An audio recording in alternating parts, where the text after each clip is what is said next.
The student newspaper often characterized George Mason University's student body as apathetic. Do you think that was a fair assessment?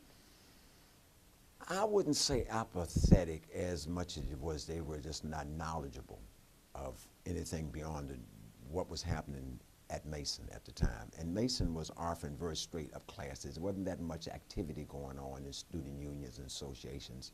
There were small associations, but there was a kind of come here, get the classes, and go to work or go home. So they really didn't have a chance to really look beyond the academic courses. So I wouldn't say they were apathetic. I just think there was nothing there to challenge them. So what was your impression of the faculty? How would you describe people in the administration like President Dykstra and Vice President Krug? I mean, you told that great story about President Krug. Well, yeah, what was great about them was that they gave us total support. We gave us the green light to say, I got your back. President Dykstra was a person who would show up if we had, for example, when we had freshman orientation and I would meet with the minority students, he would come. You know, we have an afternoon cooking punch cookies or whatever we did with him that would kind of like a come to meet your peers. He would show up and, you know, and intermingle, and it was important because you could say that's the president of George Mason's, and they go, oh, he came to. So it was their visibility was there. The departments had some good people. I mean, Fred Millar and Vicki Nelson Radar and some of these folks who were very active vocally on the campus, the need for. They let me know that anything they could do, they would support me. I spent a lot of time introducing myself.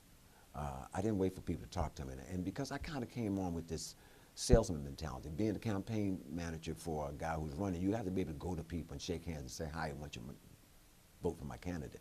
Well, I wanted to say, hi, I need your support. So I let them know where I was there, what the job was all about, and where I was located at.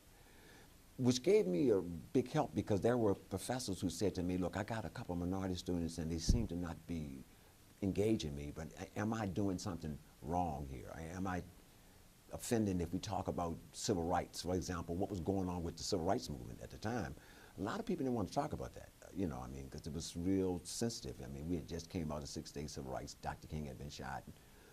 It was a rough time during the 60s, a lot of assassination stuff. So the 70s was kind of like transitional time, and whether or not we're going to talk about the Panther Party, what was that all about? You know, was that really a movement in, the movements that were going on with Afro, or why the Afro, and you know, they used to ask me, like, I had professors bring me to classes. So I think we were on a schedule of, I was on a schedule of introducing, meeting those faculty and staff, and those who was ready to jump on board, let them know that I appreciate their support, and that got me the kind of support that I needed to say, feel like I could get something done around the campus. I want to ask a question that's a little bit off script. Your experiences after Vietnam and then moving in with your campaign, working as a campaign manager, and then coming to George Mason, were very much sales sorts of occupation, where Yes. you had to sell yourself. Yes, yes. Where did that impulse come from? Where did that, was that something that came to you naturally, or did you feel you had to develop that? Well, you know, I kind of came out of the environment of, I went to St. Joseph Elementary School, which was in Alexandria. It was an all-black elementary school, taught by black nuns, and we had an Irish priest. And because my family was large, I don't know, we must have worked out the deal with the Pope, because we went free. And my only job was to ring the church bell. They had the church bell in the city of Alexandria. At 6:15, the bell rang, and at 6:30, you go to Mass. And Sister would tell us, ring it 15 times in the morning, and 15 times before the call to Mass. And if you ever went past 15, Sister would, like, it had a big rope that came down from the bell, and you could ride it like Bela Lugosi said. Sometimes I'd do 17, and the sister would say, Andrew, come here. How many times are you supposed to ring the bell? Look at me. 15 times? And how many times did you ring it? We're going to correct that tomorrow? Because Jesus doesn't like kids who tell fibs.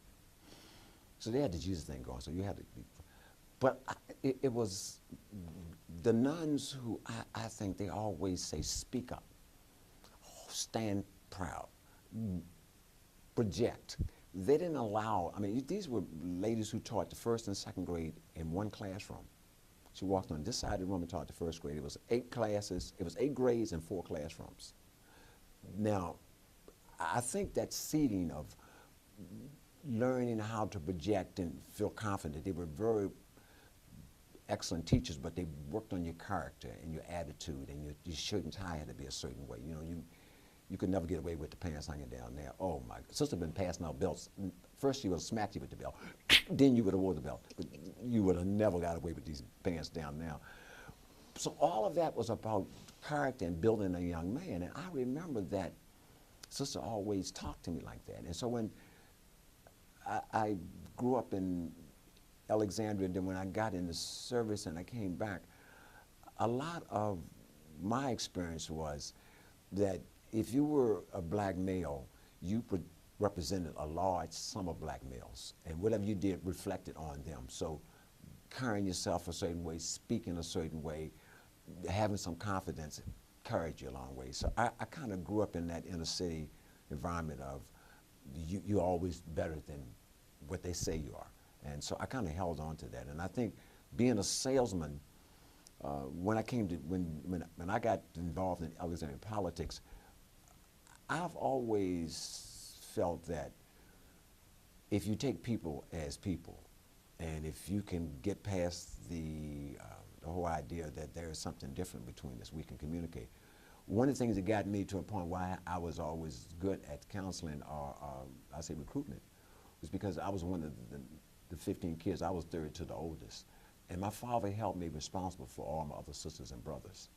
So I had to learn how to convince them that they need to be back home at 8, because if they get a behind whipping, I also get a behind whipping. And it's important that I don't get a behind whipping, so you need to listen to me. So I was always kind of in a market and sell role. So I think it had a lot to do with this whole sense of feeling comfortable enough to talk to people and feeling that you had something good to say.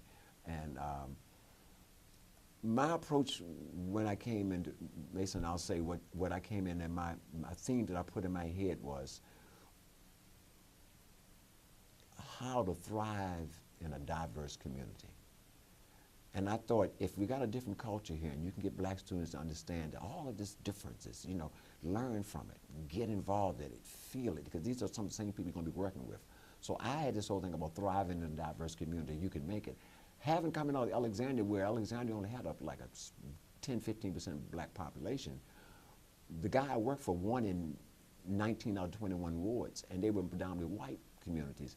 So having get a chance to really sell this guy, speak to a different culture of people, gave me the confidence that I could sell in, because he won. So when he won, I was like, well, I must be really good at selling things. The brother got the job. So, I think I stuck to that. And so I came in with bouncing on the balls of my feet thinking I can sell anything. And that, I think, because I didn't know a lot about academicians, it helped, because I kind of came in a little naive, but believing that that what Vergil Dykstra, the president, told me, he really meant that school was looking to welcome minority students. And we want to have a good start. And I took that as I was ambassador as much as I was, a counselor and admissions person.